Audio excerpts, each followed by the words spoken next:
अस्सलाम वालेकुम नाजरीन, मैं बालाज आवान। थंबनेल आप पढ़ चुके हैं। इन ख़बरों का जिक्र हम अपने इस व्लॉग में करेंगे। अगर आप हालात से बाखबर रहना चाहते हैं तो आप इस चैनल को सब्सक्राइब कर सकते हैं।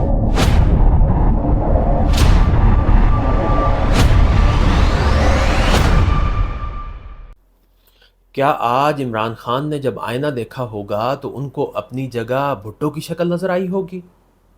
नाजरीन, सुप्रीम कोर्ट ऑफ पाकिस्तान में आज अब्दुल रज़ाक शर केस के हवाले से अहम समाअत हुई, जिसके बाद यकीनन पाइट पाइपर न्याजी का मोराल मज़ीद डाउन हुआ और घबराहट में इजाफा हुआ होगा। लेकिन घबराना नहीं है। जैसे जैसे अब्दुल रज़ाक केस के हवाले से हक़ाइक़ सामने आ रहे हैं, पाइट पाइपर न्याजी का केस कमज़ोर पड़ता जा रहा है।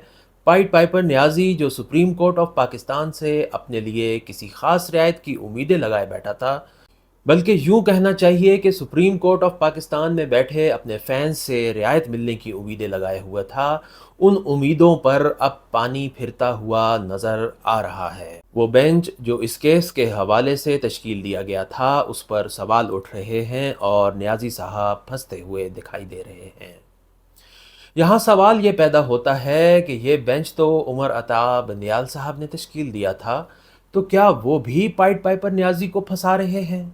अब पाइट पाइपर न्याजी शक तो करेगा बंदियाल साहब की नीयत पर, क्योंकि जो भी बात या जो भी मामला न्याजी साहब की ख्वाहिशात के ख़िलाफ़ हो तो न्याजी साहब तो बिफर जाते हैं और रियायत बिल्कुल नहीं देते सामने वाले को। अब देखते हैं वो कब क्लास लेते हैं अपने इस फ़ैन की। नाज़रीन, यहाँ तक की बात याद रख लीजिएगा, आगे इसको कनेक्ट करेंगे। हुआ ये कि आज केस की समाअत के दौरान जब पाइट पाइपर न्याजी के वकील सरदार लतीफ़ खोसा साहब ने केस पढ़कर सुनाया और कोर्ट को बताया कि मकतूल अब्दुल रज़ाक शर के बेटे ने इमरान खान के ख़िलाफ़ दहशतगर्दी की दफ़ात के तहत मुकदमा दर्ज करवाया है, तो इस पर जस्टिस एजाज़ुल अहसन ने इस्तफ़सार किया कि दफ़ात जब लगाई जाती हैं तो उसका तयन कौन करता है।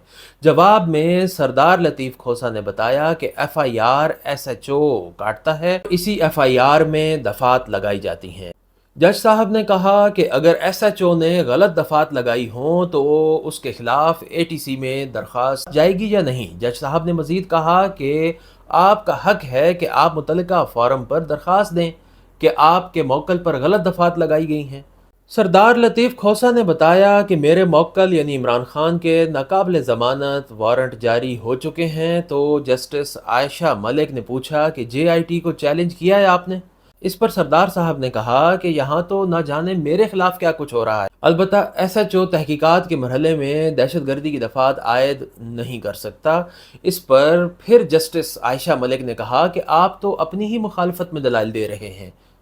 बाद अज़ां सुप्रीम कोर्ट ऑफ पाकिस्तान ने बलोचिस्तान हाई कोर्ट के फैसले के ख़िलाफ़ हुक्म इम्तना और अबूरी ज़मानत देने की इस्तदा मुस्तरद करते हुए सरकारी वकील से मुकदमे की तफसीलात तलब कर लीं और प्रोसिक्यूटर जनरल और एडवोकेट जनरल को नोटिस जारी कर दिए।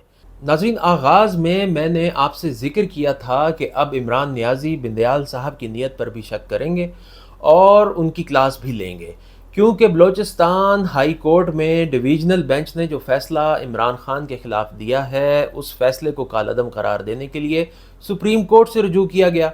यहाँ टेक्निकल और कानूनी सवालिया निशान पैदा हो जाता है कि सुप्रीम कोर्ट का 2 रुकनी बेंच हाई कोर्ट के डिवीज़नल बेंच के फ़ैसले को कालअदम करार नहीं दे सकता। अब खान साहब तो फिर पूछेंगे बंदियाल साहब से कि आपने ऐसा बेंच ही क्यों तश्कील दिया जो मुझे बचाने की अहलियत नहीं रखता। है ना मज़े का सवाल। तो बंदियाल साहब पाइट पाइपर न्याजी तो ऐसे ही मज़े मज़े के सवाल करता है। अब जवाब सोच के रखें आप, या क्या मालूम इमरान न्याजी जवाब लेने से पहले ही भुट्टो बन जाए।